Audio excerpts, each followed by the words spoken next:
ದಿನಗಳ ಪೂರೈಸಬೇಕು ಅಂದ್ರೆ ಬಹಳ ಕಷ್ಟದ ಸಂಗತಿ. ಅಂತದ್ರಲ್ಲಿ ಭಗೀರಥ ಚಿತ್ರ ಒಂದು ಬಹಳ ಅದ್ಭುತವಾಗಿ ನೋಡುತ್ತಿದೆ. ಎಲ್ಲ ಒಂದು ಕುಟುಂಬ ಸಮೇತ ಸಾಮಾಜಿಕವಾಗಿ ಕೂತ್ಕೊಂಡು ನೋಡುವಂತಹ ಸಿನಿಮಾ. ಏನು ನಾವು ಬಹಳ ವರ್ಷಗಳ ಹಿಂದೆ ಡಾಕ್ಟರ್ ರಾಜ್ಕುಮಾರ್ ಅವರ ಸಿನಿಮಾಗಳು ಬರ್ತಾ ಇತ್ತು, ಆ ಸಿನಿಮಾಗಳಲ್ಲಿ ಸಾಮಾಜಿಕ ಸಂದೇಶಗಳು ಇರ್ತಾ ಇತ್ತು. ಏನು ಒಂದು ಬಂಗಾರದ ವರ್ಷ ಸಿನಿಮಾ ಬಂದ ಸಂದರ್ಭದಲ್ಲಿ ಏನು ಒಬ್ಬ ಹಳ್ಳಿಯಿಂದ ರೈತರುಗಳು ಪಟ್ಟಣಕ್ಕೆ ಬರ್ತಾ ಇತ್ತು, ಆ ವತ್ಸ್ಯ ಹೋಗಿ ಪಟ್ಟಣದಲ್ಲಿ ಜೀವನವನ್ನು ಸಾಗಿಸಬೇಕು ಅಂತ. ಆ ರೀತಿ ಚಲನಚಿತ್ರವನ್ನು ನೋಡಿದ್ಮೇಲೆ ಮತ್ತೆ ರೈತರೆಲ್ಲ ಹಳ್ಳಿಗೆ ಹೋಗಿ ವ್ಯವಸಾಯನ ಮಾಡಿ ಅವರ ಬದುಕನ್ನ ಕಟ್ಕೊಂಡು ಬಹಳ ಚೆನ್ನಾಗಿ ಅಸಂಖ್ಯವಾದ್ದು.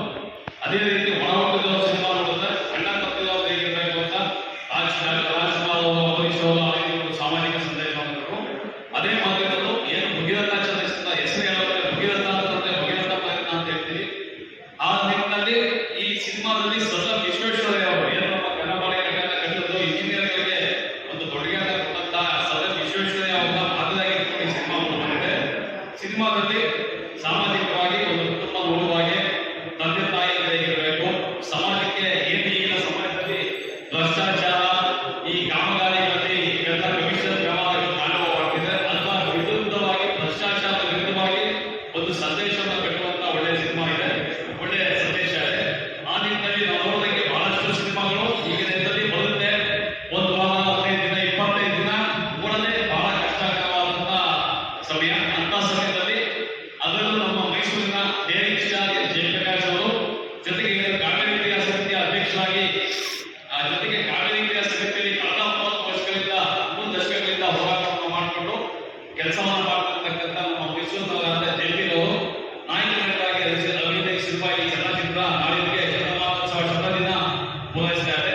ಅದರ ಅಂಗವಾಗಿ ಡಾಕ್ಟರ್ ರಾಜ್ಕುಮಾರ್ ಅಭಿಮಾನಿಗಳ ಸಂಘದ ನೇತೃತ್ವದಲ್ಲಿ ನಾಳೆ ಅಂದರೆ ಶನಿವಾರ ಬೆಳಗ್ಗೆ 11 ಗಂಟೆಗೆ ಏನು ಜನೌಷಧಿಯಿಂದ ಸ್ಟಾರ್ ಮೆರವಣಿಗೆ ಅಂದರೆ ನಕ್ಷತ್ರಗಳ ಮೆರವಣಿಗೆ ಹೊರಡುತ್ತೆ. ಅವರ ಏನು ಡಾಕ್ಟರ್ ರಾಜ್ಕುಮಾರ್ ಅಭಿಮಾನಿಗಳ ಸಂಘ, ಜೊತೆಗೆ ಪುನೀತ್ ರಾಜ್ಕುಮಾರ್ ಅಭಿಮಾನಿಗಳ ಸಂಘ ಹಾಗೂ ಅನೇಕ ಸಂಘ ಸಂಸ್ಥೆಗಳ ಸಹಯೋಗ ಹಾಗೂ ಜೆಪಿ ಅವರ ಅಭಿಮಾನಿ ಬಳಗ ಸಹಸ್ರಾರು ಸಂಖ್ಯೆಯಲ್ಲಿ ನಾಳೆ ಮೆರವಣಿಗೆ ಮೂಲಕ ಗನ್ನೌಷಧಿಯಿಂದ ಭವ್ಯ ಚಲನಚಿತ್ರ ಮಂದಿರಕ್ಕೆ ಅಂತ ಹೇಳಿ ಅಲ್ಲಿ ವಿಶೇಷವಾಗಿ ಪೂಜೆಯನ್ನ ಮಾಡಿ ಆ ಥಿಯೇಟರ್ನಲ್ಲಿ ಸಿಹಿಯನ್ನು ವಿತರಣೆ ಮಾಡಿ ದೊಡ್ಡ ಮೆರವಣಿಗೆ ಹೋಗ್ತಾ ಇದೆ. ಅದಕ್ಕೆ ಎಲ್ಲ ಅವರ ಸ್ನೇಹಿತರು, ಡಾಕ್ಟರ್ ರಾಜ್ಕುಮಾರ್ ಅಭಿಮಾನಿಗಳ ಸಂಘದ ಎಲ್ಲರೂ ಅದಕ್ಕೆ ಭಾಗವಹಿಸ್ತಾ ಇದ್ದಾರೆ. ಆ ವಿಚಾರವನ್ನ ಹೇಳಲಿಕ್ಕೆ ನಾವಿಂದು ಪತ್ರಿಕಾ ಪ್ರಕಟಣೆ ಮಾಡಿದ್ದೀವಿ. ನಂದು ನಾಳೆ ಆ ಥಿಯೇಟರ್ನಲ್ಲಿ ದೊಡ್ಡ ಮಟ್ಟದಲ್ಲಿ ಸಿಹಿ ವಿತರಣೆ ಆಗುತ್ತೆ.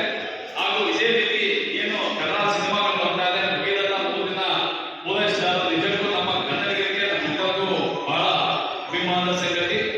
ಇದೇ ನಿಟ್ಟಿನಲ್ಲಿ ಇನ್ನೂ ಅವರ ಚಿತ್ರಗಳು ಹಾಗೂ ಬೇರೆ ಚಿತ್ರಗಳು ಸಹ ಕನ್ನಡದಲ್ಲಿ ಹೆಚ್ಚು 100 ದಿನಗಳ ಪೂರೈಸಿ ಅಂತ ಹೇಳ್ತಾ ನಾವು ಏನು ನಾಳೆ ಮೆರವಣಿಗೆ ಇದೆ ಆ ವಿಚಾರವಾಗಿ ಪತ್ರಿಕಾಗೋಷ್ಠಿಯನ್ನು ಕರೆದಿದ್ದೀವಿ. ನಮ್ಮೆಲ್ಲರಿಗೂ ಇಲ್ಲಿ ಆಗಮಿಸಿರ್ತಕ್ಕಂಥ ಎಲ್ಲ ವಿಷಯ ಮಾತಾಡಿದವರಿಗೆ, ಪತ್ರಿಕೋದ್ಯಮದವರಿಗೆ ಬಹಳ ಧನ್ಯವಾದಗಳನ್ನ ಹೇಳ್ತಾ ಇದ್ದೀವಿ. ದಯಮಾಡಿ ನಾವು ಪತ್ರಿಕಾ ಪ್ರಕಟಣೆ ಮಾಡಬೇಕು ಅಂತ ತಮಗೆ ಕೇಳಿಕೊಳ್ತಾರೆ.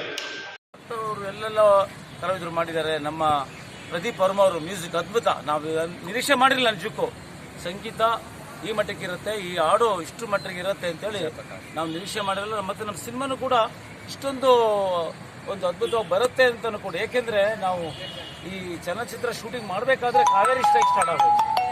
ಹಾಗಾಗಿ ನಾವು ಬೆಳಗ್ಗೆ 10 ಗಂಟೆಯಿಂದ ಸಾಯಂಕಾಲ 4 ಗಂಟೆವರೆಗೂ ಸ್ಟ್ರೈಕ್ ಮಾಡಿಕೊಂಡು ನಂತರ ನಾನು ಹೋಗಿ ಶೂಟಿಂಗ್ ಮಾಡಿರೋದು. ಆಗ ಸ್ವಲ್ಪ ಭಯ ಆಯಿತು ನನಗೆ, ಎಲ್ಲೋ ವ್ಯತ್ಯಾಸ ಆಗಿರ್ಬೋದು, ನಟನೆ ಮಾಡೋದ್ರಲ್ಲಿ ಹೆಚ್ಚು ಕಮ್ಮಿ ಆಯ್ತಾ ಏನೋ ಅಂತದ್ದು. ಆದರೆ ಪ್ರೇಕ್ಷಕ ಬಂಧುಗಳು, ಪ್ರೇಕ್ಷಕ ದೇವ್ರ ಅಭಿಮಾನಿಗಳು ನಮ್ಗೆ ಆಶೀರ್ವಾದ ಮಾಡಿದ್ದಾರೆ, ಚಿತ್ರನ ಗೆಲ್ಲಿಸಿದ್ದಾರೆ. ನನ್ನ ಚಿತ್ರ ಗೆಲ್ಲಿಸಿದ್ದಾರೆ ಅಂತ, ನಮ್ಮ ಚಿತ್ರ ಗೆಲ್ಲಿಸಿದೆ ಅಂತ ನಾನು ಹೇಳಕ್ಕೆ ಹೋಗಲ್ಲ. ಸ್ಯಾಂಡ್ಲ್ವುಡ್ ಇವತ್ತು ಕನ್ನಡ ಒಂದು ಚಿತ್ರರಂಗವನ್ನು ಗೆಲ್ಲಿಸಿದ್ದಾರೆ ಅವರು ಇವತ್ತು.